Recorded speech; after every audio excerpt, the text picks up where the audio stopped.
we're resilient. We face a lot of things, but what happens when our daughters, our mothers, our sisters, our cousins are incarcerated? What happens? The family's broken, the neighborhood is fractured. So today we are embracing this topic. And I'm honored to stand under the banner of the name Sojourner Truth, the Legacy Project in this town hall. And I also love how women are focused in on this great event. I love the fact that the title for the CBC ALC this week is "It's Still I Rise." And Still I Rise. For those of you who may not know about Still I Rise, and Still I Rise by the late, great Maya Angelou, I'm going to read you the first graph, okay? You may write me down in history with your bitter, twisted lies. You may trod me in the very dirt, but still like dust, I'll rise. I'll rise. That's what today is all about, rising in the midst of. And getting into this panel discussion, Black women and girls in the U.S. criminal justice system from school to prison pipeline. While much of the dialogue concerning incarceration centers on African American men, since 1980, there has been nearly a 50% increase of women as inmates. That's a large number. As such, African American women, who only make up 12% of the total female population, comprises 23% of those who are incarcerated.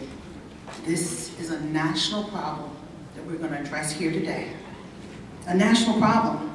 Today assembled is a distinguished group of panelists who have a very deep commitment on this very topic. So I want to bring them forward now, and I want to bring forward a wonderful person from Chicago, Illinois, the Congresswoman Robin Kelly, who actually is the one who came up with "And Still I Rise." Yes. Congresswoman Kelly is involved in the Congressional Black Caucus on the Black Women and Girls panel and in the Sojourner Truth Legacy Project. In Congress, she works on issues such as gun violence, education, public health, economic development, each of which impact Black women and girls, and each of which she has a deep affinity for and a passion for and working in this area. Thank you, Congresswoman Kelly, for being here and bringing this to the forefront. Up next, our next panelist is Dr. Terry Adams. Let's give her a big round of applause. She is an Associate Professor of Criminology in Howard University's Department of Sociology and Anthropology. Dr. Adams' research intersects with emergency management, policing, violence against women, and the impact of trauma and disasters on individuals and organizations. Her most recent work centers on the decision-making process of both individuals and organizations in the face of crisis events. Let's welcome Dr. Adams. Next up, Zerlene Hughes-Sproul. Zerlene is the Managing Director of Communications at the Achievement Project, where she leads the organization's communications team efforts to effectively shift the narrative on racial justice issues, coordinate organizational branding, and manage content production. Zerlene's writings have been found and featured in publications like the Los Angeles Times, Ebony Magazine, the Boston Globe, the Washington Post, and USA Today. She has led local and national communications outreach campaigns surrounding disenfranchisement, drug policy, pardon and juvenile justice legislation at the Sentencing Project and Justice Policy Institute as Director of Communications. Please let's give her a big round of applause. And our final panelist, Dr. Jamila Blake. Welcome, Dr. Blake.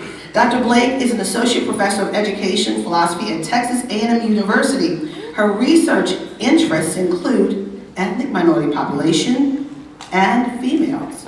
And she also does peer-directed aggression, bullying, and peer relations issues. Some of her publications include School Strictness and Disproportionate Minority Contact. Now let's welcome once again Dr. Jamila Blake and the rest of our panel. And as I take my seat, I'm going to start with Congresswoman Kelly. Congresswoman, you're on the Hill for a time such as this. Are you there? You there? All right, I think she's there. Yes, it's on. For a time such as this, when we have a Justice Department who's rolling back the clock, why are we here and what can be done?